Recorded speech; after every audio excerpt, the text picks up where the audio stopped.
ဒါတောင်ကိုကျော်၍မီးပင်လေးကိုဖျက်မည်ဆိုတဲ့စာအုပ်လေးကိုဆက်လက်ဖတ်ပြပေးသွားမှာဖြစ်ပါတယ်။တို့ရာတွင်ကြီးခိုင်သောခန္ဓာကိုယ်၌က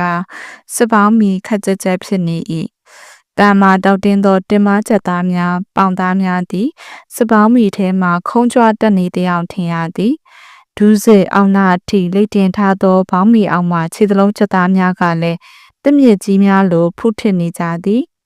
အလုသမား၏အထက်ပိုင်းအဝတ်စားမရှိအယောင်အစင်းမရှိတော့သောလုံကြီးဟောင်းတစ်ထည်ကိုတရိကန်ပုံချိုး၍စလဲတိုင်းစီးထားသည်ပခုံးချက်သားများလက်မောင်းသားများသည်အမြောင်လိုက်ထနေသည်ရှင်ုံကြီးများကလည်းမုမောက်ဆူထွက်နေကြသည်သူ့ဝမ်းပိုက်ကချက်ချက်ရရရှိသည်သူ့ကိုယ်လုံးကိုယ်ထဲသည်ကြီးခိုင်တောက်တင်းသည်မှန်တော်လဲအရက်အမောင်းနှင့်လိုက်ဖက်သည်သူဟန်ပန်သူ့လှုပ်ရှားမှုသည်စက်တစ်တကောင်၏လှုပ်ရှားမှုကဲ့သို့ဖြက်လက်လျင်မြန်သည်ရှခုပင်ကြည့်စာအိမ်နှလုံးစင်သည်အတော်လေးသည်တို့ရာတွင်သူထမ်းလာပုံမှာတတောင်တတရှိသည်ကြည်၍ကောင်းသည်ကုန်းမောင်ကပြင်းတဲ့ချက်ကိုတွဲထားသည့်ကုန်းမောင်ဖြစ်သည်ဖြင့်ညွန့်ကြခြင်းသည်ကိုအချင်းရစမမှန်လျင်ခြေလမ်းမမှန်လျင်ရေထဲသို့ကျသွားနိုင်သည်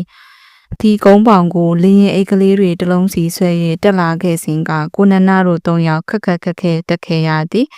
ညွန့်နေသောကုန်းပေါင်ပေါ်တွင်ခဏကိုဘေးပီရိုက်မသွားအောင်ထိန်ရသည်ရှေ့ခြေချနှင့်နောက်ခြေအကြောကိုနရီမန်ချိန်ဆရသည်ကုန်းပေါင်ကလေးပေါ်ကနေ၍ဆက်လေးပေါ်သို့တက်ရသည့်အလုပ်သည်သူတို့အဖို့စွန်စားကန်းကြီးတရက်ပင်ဖြစ်သည်တို့ရာတွင်သူကကုန်းပေါင်အောက်သို့အညွန့်တွင်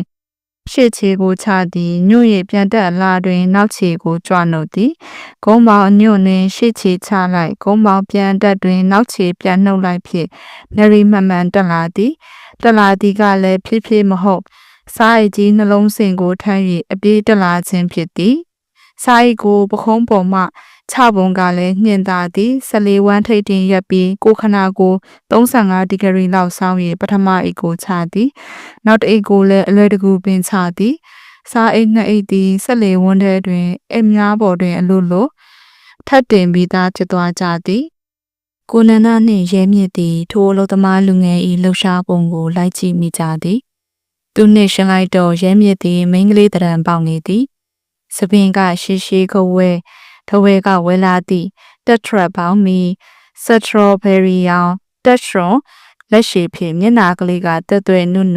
ရုတ်တရက်ကြည့်လျင်မိမယောက်ျားပင်ခွဲရမရချေရဲမြစ်သည်အလုသမားလူငယ်၏တမသောလမောင်းအိုးကြီးများရှင်အုပ်ကြီးများကိုငေးကြည့်နေသည်ထို့နောက်သေးသွဲသောသူ့လက်မောင်းနှင့်ကြားချက်နေသောသူ့ရင်အုပ်ကိုငုပ်ကြည့်သည်ကလုသမားလူရွယ်ဤခွန်အားပလားကိုအားကြနေဟန်ရှိသည်တို့ရာတွင်ချစ်ချင်းပင်သူ့စိတ်ကိုတင်းလိုက်ဟန်ဖြင့်မျက်နာကိုတစ်ဖက်သို့လွှဲကာပင်လယ်ပြင်ကိုငေးကြည့်နေသည်ရဲမြစ်၏အခြေအနေကိုကိုနန္ဒသတိပြုလိုက်မိသည်တော်တောက်နေกว่าဒါပေမဲ့အလေးမသမားတွေလိုလေးလေးကြီးမဟုတ်ဘူးခက်မြောင်မြောင်ခက်တဲ့ရဲ့လောသမားလူရဲ့သည်စားရိတ်ကိုချပြီးနောက်ခပုံစားထဲမှဆေးပြင်းလိတ်တလိတ်ကိုထုတ်၍ကိုက်ချိုးလိုက်ပြီးဆေးငုံသည်ထို့နောက်ဆေးပြင်းလိတ်တူကိုခပုံစားထဲသို့ပြန်သွင်းလိုက်သည်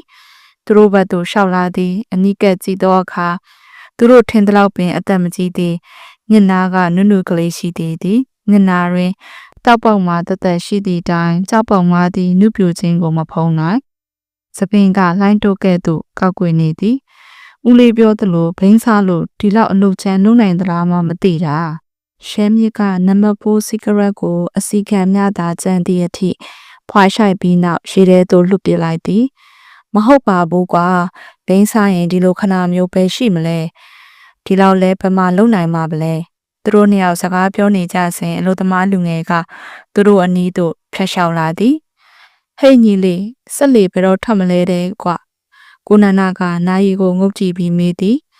အလုသမားလူငယ်ကကြားဟန်မတူဆက်လျှောက်သွားသည်စင်စစ်ကိုနန္ဒအတန်းသည်ကြားနိုင်သည့်အတန်ဖြစ်သည်တက်မထိမမြင်ပြုခြင်းဖြစ်သည်ဟုရဲမြင့်ကထင်သည်ပြုတ်လူရဲမြစ်ကခက်ကျဲလှမ်းအော်သည့်အခါကျမှလူရွယ်ကရဲ့နောက်ပြန်လှည့်ကြည့်သည်သူမျက်နှာထားကမှုန်တူရက်နေပုံက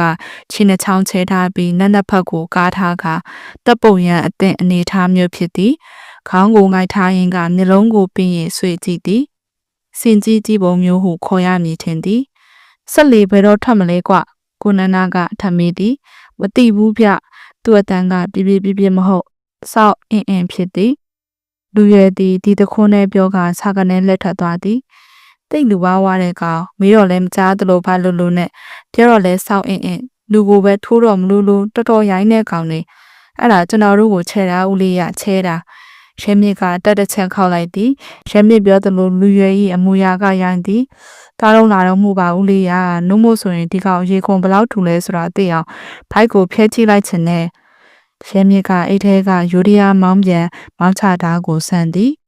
ထိကနေရှိလင်ရန်ဖြစ်ခြင်းသောရဲမြစ်သည်လက်ကပါချင်လာပြီးသူရဲ့သည်ဆက်လေးမလေးမှု၏အခန်းထောက်ဆွန်းတွင်ပြောက်ကွယ်သွားသည်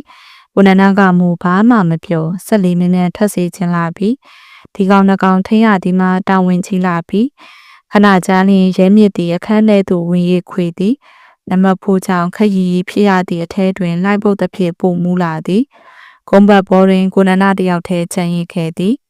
ကိုနနာသည်ဆက်လီဥပိုင်းသို့ရှောက်လာခအလုသမားတယောက်ထံဆက်လီထွက်မြေအချင်းကိုစုံစမ်းသည်ဥကန်ထဲတွင်ပိုင်ရှင်ရှိသည်ဆိုသဖြင့်ဥကန်သို့ရှောက်လာခဲ့သည်ဆက်လီဥကန်ထဲမှအတန်တန်ကြောင့်ကိုနနာချီလန်တုံသွားသည်ဒီမှာတန်ကြောင့်ငါအကြောင်းကိုမင်းကြားဘူးရမဟုတ်လားအာကရှင်းရှင်းပဲပြောတတ်တယ်မင်းတို့ကိုခေါ်လာကလေးကတဝဲဘက်မှာကုံတင်ကုံချပါလို့ရမယ်လို့ပြောခဲ့တယ်ဒါအတွက်လောက်ခကိုဒီပြင်ဆက်လေတွေထက်ပို့ပေးခဲ့တယ်မဟုတ်လားရန်ကုန်ရောက်ရင်တော့မင်းတို့လုပ်ဖို့မလိုပါဘူးဟိုမှာအလုပ်သမားတက်ရှိရဲ့ဒါပေမဲ့ဒီဘက်မှာတော့အလုပ်သမားကိုငါကတွေ့ရမငားချင်ဘူးဒါကြောင့်မင်းတို့ကိုပတ်စံပို့ပေးပြီးခေါ်တာပေါ့အစတုန်းကကောင်းရက်လုပ်ပြီးအခုမှတောင်ပြောမြောက်ပြောမလုပ်ကြနဲ့အချိန်နဲ့လို့ရတာအချိန်သိမ့်မရှိဘူးမိုးနှစ်လေနဲ့အတန်ကအောင်မြင်သည်လေယူလေသိန်းခက်ပြခတ်မတယောက်ကခတ်တူတူပြန်ပြောသည်ထိုအတန်ကိုမူကိုနန္ဒကောင်းကောင်းမသိကွယ်ဘာလဲမင်းကကုန်တင်ကုန်ချပါလောက်ရလို့မလိုက်ချင်ဘူးလားလိုက်ချင်မင်းတို့အတွက်ထုတ်ပေးထားတဲ့ငွေ900ပြန်ရောဘောကွာလွယ်ကလေးပဲငါနောက်တယောက်ထပ်ငားလိုက်ရုံပေါ့ပတ်စံပေးငှားရင်လို့သမားလူချင်းလောက်ရတယ်ဒိုက်တက်လို့တော့မကုန်ဘူးကဲမင်းပြောချင်တာဒါပဲမလားသွားတော့ငွေ900ပြန်ရောမယ်ဆိုရင်ဆက်လင်ထပ်ပြီးသွားယူခဲ့ကြည့်ငါလည်းနောက်ထပ်မင်းစားအလုပ်သမားထက်ရှာရအောင်ပါ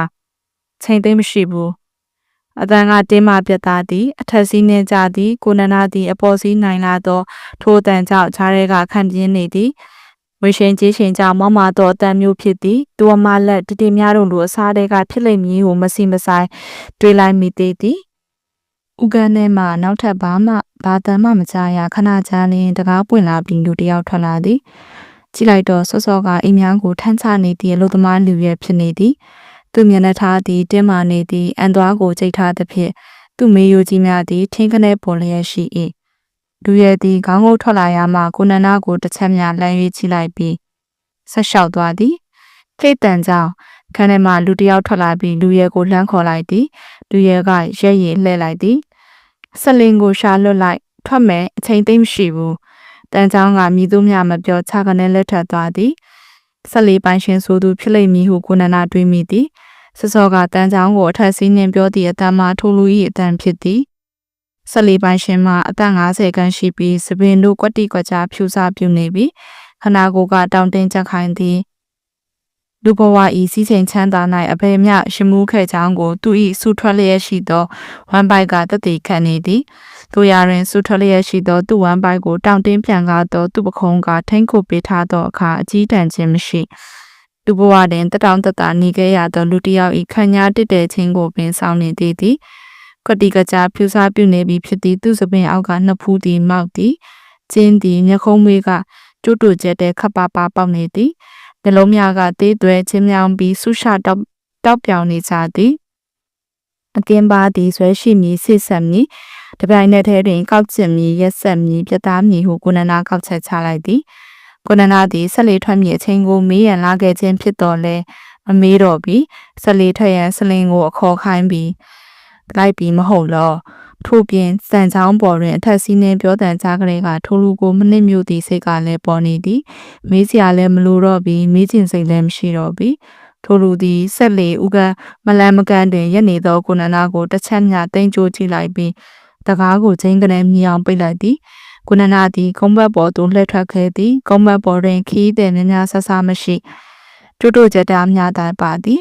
ကုန်တင်ဆက်လေးဖြစ်၍စီးသူနဲသည်ကုန်းဘက်ပေါ်တွင်အိယာခင်းသူစကားပြောသူပစ္စည်းရွှေ့ပြောင်းလုပ်သူများနှင့်လွတ်လွတ်ရရဖြစ်နေသည်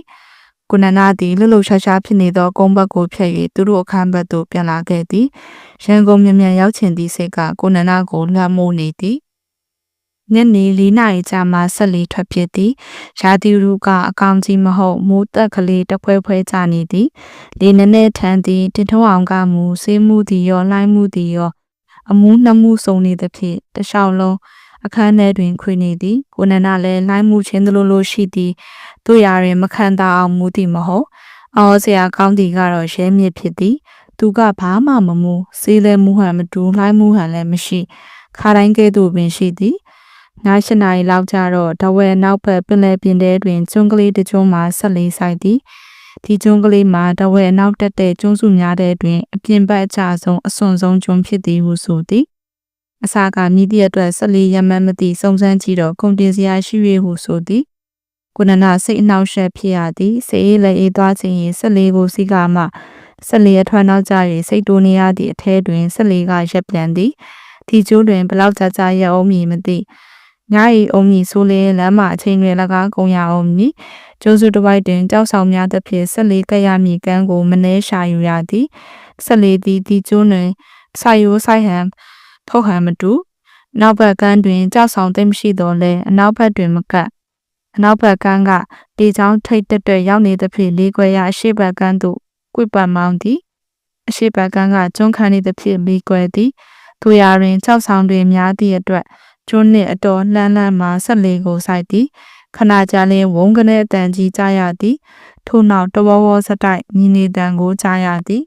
တင်ထွန်းအောင်သည်စီးမှုနေရမှကြောက်ချတန်းကြောင့်အိယာမှပြုံးကနေထခုန်သည်သူမျက်လုံးများသည်ပြူးထွက်နေကြသည်ကိုနန္ဒလည်းနည်းနည်းလန့်သည်ကြောက်ဆောင်နဲ့တိုက်တယ်ထင်တယ်တင်ထွန်းအောင်ကလန့်ထိတ်တလန့်ပြောသည်သူမျက်နှာကဖြူပက်ဖြူရောဖြစ်နေသည်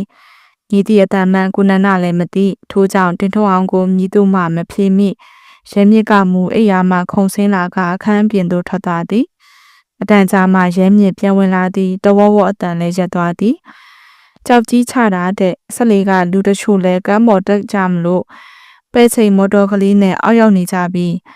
ဒီတော့မှတင်ထွန်းအောင်အကြောက်ပြေးသွားသည်သူမျက်နှာတွင်သွေးရောင်ပြန်လွှမ်းလာပြီးအိယာပေါ်တွင်ပြန်ခွေနေသည်ကိုနန္ဒနှင့်ရဲမြစ်သည်အခန်းပြင်သို့ထွက်လာခဲ့ကြသည်ကျေရောင်ဝဝတွင်ကမ်းရိပ်ကိုရေးမြင်ရသည်ကျွန်းကတိတ်မကြီးပင်လယ်သမုဒ္ဒရာကြီးထဲတွင်ကျွန်းကလေးသည်ပိပိတေးသေးလေးကုန်းတန်းမြောင်ကလေးဖြစ်နေသည်ဆက်လေးပေါ်မှကြည့်လျင်ကျွန်းထိပ်ပြားနှစ်ဖက်စလုံးကိုလှမ်းမြင်နေရသည်ကျွန်းပေါ်မှမီးအောင်ကလေးများသည်ပိုးဆွန်းကျူးများလိုပျောက်တိပျောက်ကျလက်နေကြသည်ကျွန်းတစ်ဖက်ထိပ်တွင်အချိန်မှန်မှန်ဝင်းကလေးလင်းလက်နေသောမီးအောင်တစ်ခုကိုမြင်ရသည်ထိုမီးအောင်သည်ပတ်ချလက်ရှိသည်တခါတွင်ကျွန်းဤဝဲဘက်သို့၎င်းရှားဘက်သို့၎င်းလှည့်၍လှည့်သည်မဲမောင်နေသောပင်လယ်ပြင်တွင်ပင်လယ်ဆောင်နှစ်သမီးတို့ကစားမြူးထူးနေကြခြင်းပေလောဦးလေးအဲ့ဒါမိပြတိုက်ထင်တယ်ရဲမြစ်ကကိုနန္ဒကိုလှမ်းမိသည်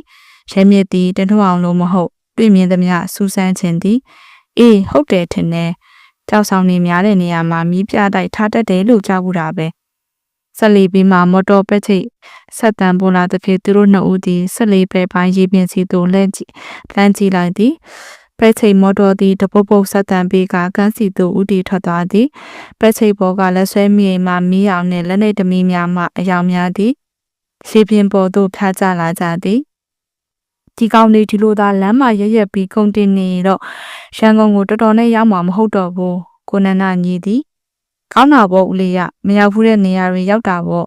ကျွန်တော်တို့သဘောကျတယ်အသစ်ဆန်းတွေတွေ့ရတာပျော်စရာကြီးမမြင်ဘူးတာတွေမြင်ရမယ်မတွေ့ဘူးတာတွေတွေ့ရမယ်ဘယ်တော့ပျော်စရာကောင်းတယ်လဲပင်လယ်ပြင်ကြီးကပိမ့်ပိတ်အောင်မှောင်လို့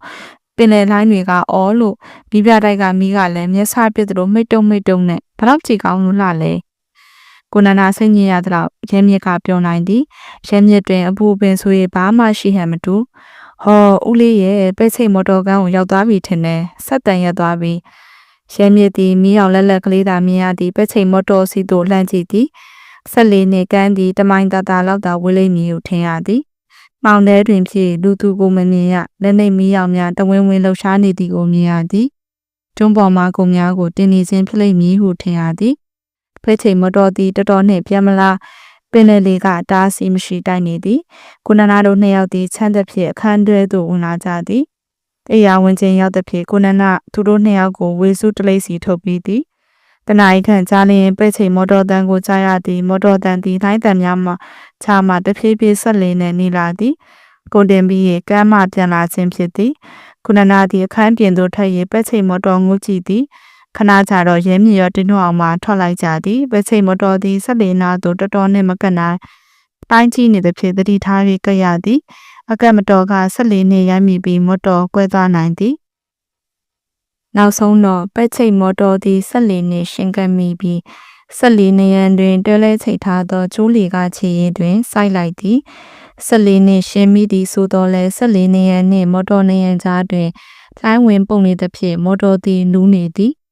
ဆက်လီနေရန်ကိုလိုင်းဝင်ပုတ်သည့်အခါတွင်မော်တော်သည်လိုင်းနှင့်ပါလာကဆက်လီနေရန်နှင့်နီးသွားသည်ဆက်လီနေရန်ကိုပုတ်ပြီးပြန်ကြတွင်လိုင်းနှင့်ပြန်ပါသွားကဆက်လီနှင့်အဝေးကြီးကိုရောက်သွားပြန်သည်ဆက်လီကမီးအောင်ကြောင့်မော်တော်ပေါ်လူ၁၀ယောက်ပါလာသည်ကိုမြင်ရသည်ပစ္စည်းတွေလည်းမော်တော်နဲ့အပြည့်ပါလာသည်ခုံနီရိပ်ဖြစ်ထုတ်ထားသဖြင့်ပစ္စည်းအမျိုးမျိုးကိုတော့မသိရခဏကြာလျင်လူတယောက်ချိုးလေကားပေါ်သို့ခုံနီရိပ်တိတ်ထမ်း၍တက်လာသည်ဆက်လီပေါ်ကအလုသမားများကထိုခုံနီရိပ်ကိုလှမ်းယူကြသည်ခုံနီရိပ်ထမ်းတင်သည့်လူသည်ကျိုးလေကားအတိုင်းပြတ်ဆင်းသွားပြီးလေကမ်းရင်အရောက်တွင်မော်တော်ပေါ်ကပစ္စည်းထုတ်တစ်ထုပ်ကိုလှမ်းယူပြီးထမ်းတက်လာသည်ဆက်လီပေါ်ကအလုသမားများကလည်းခုံနီရိပ်ကိုစီးယူကြသည်ကိုနနာတို့တတိုက်သည်ကြည်ကောင်းကောက်ဖြင့်ခုံရီထုံများထမ်းတင်သည်ကိုကြည့်နေကြသည်စင်စစ်လိုင်းတဲ့တွင်မော်တော်ပေါ်မှပစ္စည်းများကိုဆက်လီပေါ်ရောက်အောင်တင်ရသည့်အလုံးမှာလွယ်သည်မဟုတ်တက်ဆော့ဆန်းများလုံးရသည့်အလုံးမျိုးဖြစ်သည်စီးကြံမမှန်နှင့်ရိုက်နေသောလိုင်းလုံး၏အကျော်ကိုကောင်းကောင်းသိရသည်လိုင်းပုတ်တင်၍မော်တော်နှင့်ကျိုးလီကကတ်သွားတင်ခုံရီရိပ်ကိုဆွဲတင်ရခြင်းဖြစ်သည်ကျိုးလီကနှင့်မော်တော်ကတ်သွားချိန်သည်မိနစ်ဝက်အလွန်ဆုံး10မိနစ်မြသာရှိမည်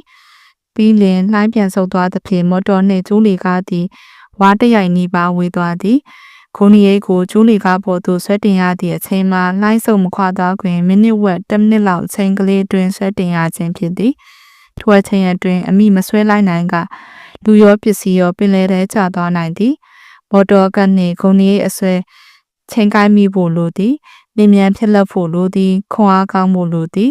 ကျိုးလီကားပေါ်မှာဆွဲနေသူမှာတန်ချောင်းဖြစ်သည်တကယ်ကတန်ချောင်းလိုတက်လုံးကောင်းသူမျိုးမှသာဒီအလုပ်ကိုလုပ်နိုင်သည်တော်တော်ခွန်အားဖြင့်တူတောင်းလာသည့်အချိန်ကလေးအတွင်းတွင်ပစ္စည်းထုတ်ကိုဆွဲတင်နိုင်ပွဲမရှိဒီလိုနှင့်မော်တော်ဘော်ကဂုံနီအိတ်တွေကိုတင်နေကြသည်မှာကုန်းလူနီးလေပြီးမော်တော်ဘော်တွင်50အိတ်သာကျန်တော့သည်တချီတွင်မူဂုံနီအိတ်ကိုတန်ချောင်းကကျိုးလီကားပေါ်တွင်ဆဲတင်လိုက်သည်ဒီတချီတွင်တန်ချောင်းလက်နေသည်လက်အံလဲသေးလာပြီးလူကလည်းပန်းလာပြီးမော်တော်ကလိုင်းရှင်ဖြင့်ကျိုးလီကားနာသို့အကတ်တန်ချောင်းကအောက်ကပင့်ပေးလိုက်သောဂုံရီအိတ်ကိုဆွဲတင်လိုက်သည်ဒီအိတ်ကခြားရည်ထက်ပူလေးပူကြည့်သည်တန်ချောင်းကဆွဲတင်လိုက်တွင်ဂုံရီအိတ်ကိုမိမိရမကင်မိပဲဖြစ်သွားကရေထဲသို့ကျသွားသည်တန်ချောင်းလည်းဂုံရီအိတ်အရှင်ဖြင့်ကိုင်းထားသောလက်သွားပြီးဟာကျသွားပြီပြိုကျသွားပြီအလုံးကအလန်တကြားအော်လိုက်ကြသည်ဒီနေရာတွင်ရေနဲ့သည်အနည်းဆုံးပေနေရ300လောက်တော့ရှိမည်ထင်သည်ညီမရေကူးကျွမ်းသည်ဆိုစေရေပေါ်သို့ပြန်ပေါ်လာပွဲမရှိဒီလောက်လှိုင်းကြီးတဲ့တွင်လှိုင်းပုတ်သည်နှင့်ပင်စိုးစုံမြုပ်သွားညီဟုဖြစ်သည်တန်ချောင်းသည်အိတ်ကိုဆွဲလိုက်တော့လဲအဖျားကလေးကိုသာမိသည်အိတ်သည်သူ့လက်ထဲမှလွတ်ကျသွားသည်အိတ်၏အရှိန်ဖြင့်သူ့ကိုလည်းပါသွားသည်အောက်ကလှိုင်းကြီးသည်သူ့မျက်နှာနာသို့ရောက်လာသည်ကိုသတိထားမိလိုက်သည်ဒီတချီတော့ကိစ္စချောပြီးဟုလည်းသူ့ကိုယ်သူထင်လိုက်သည်တို့ရရင်တန်ချောင်းအောက်သို့ကျမသွားချေခြေနမဖြင့်ကျိုးလေကားကိုချိတ်မိလိုက်သည့်အတွက်သူ့ကိုယ်သည်ကျိုးလေကားတွင်တွဲလောင်းဖြစ်နေသည်ဒီတော့မှတန်ချောင်းသည်အာယူ၍ကိုပြန်မလိုက်ပြီးကျိုးလေကားကလေကတစ်တစ်ခုကိုဖမ်းဆွဲလိုက်သည်ပဲချိတ်ကမော်တော်မှထွေချိန်၌ဆက်လေးနှင့်ဝါတရိုက်လိုက်အဝေးသို့ရောက်နေပြီခဲများအလုံးဆက်လီပေါ်သို့ချောချောမောမောရောက်သည်သူရရင်အိတ်တလုံးပင်လယ်ထဲသို့ကျကြမ်းရိခဲ့သည်ကိုနနာသူတို့အနီးသို့ရောက်သွားချိန်တွင်ဆက်လီပိုင်ရှင်နှင့်တန်ချောင်းတို့အိတ်တလုံးကျသွားသည့်ကိစ္စနှင့်ပတ်သက်၍စကားများနေကြပြီးစုံစမ်းကြည့်တော့ထိုအိမ်များမှာမော်တော်ကားအင်ဂျင်များဖြစ်သည်ဟုသိရသည်မင်းရေထဲကျသွားတာကရင်းကြည့်ဘူးကွ အင်ဂျင်တစ်လုံးကျသွားတာကအရေးကြီးတယ်သိရလားအင်ဂျင်တစ်လုံးဟာမင်းအသက်ထက်အဖိုးတန်နေဆက်လီပိုင်ရှင်ကတန်ချောင်းအားမြည်တွန်းသည်ကျွန်တော်လည်းလမ်းဆွဲတာပဲဗျလိုက်သိကြီးနေတော့မတက်နိုင်ဘူးလက်အံလဲတည်နေပြီတန်ချောင်းကခက်ဆက်ဆက်တံမျိုးသည်အေးမတက်နိုင်ဘူးတွေဘာတွေလုံနေနဲ့မင်းတာဝန်မဲမင်းပစံနေရဖျက်ရလိမ့်မယ်ဒါပဲဆက်လီပိုင်ရှင်ကဒေါသတကြီးအော်၍ဥခန်းထဲသို့ဝင်သွားသည်ကိုနန္ဒာလည်းထိုအနီးမှခွာခဲ့သည်သူ့အခန်းသို့ပြန်ရောက်တော့တင်ထွန်းအောင်အိတ်နေပြီရင်းမြစ်ကမအိတ်သည်အိယာပေါ်တွင်လဲကစီကရက်တလိပ်ကိုဖွာနေသည်ကျန်ရှိနေသောအပိုင်းများကိုဆက်လက်ဖတ်ပြပေးသွားမှာဖြစ်တဲ့အတွက်စောင့်မျှော်နားဆင်ပေးကြပါဦးရှင်ကျေးဇူးတင်ပါတယ်ရှင်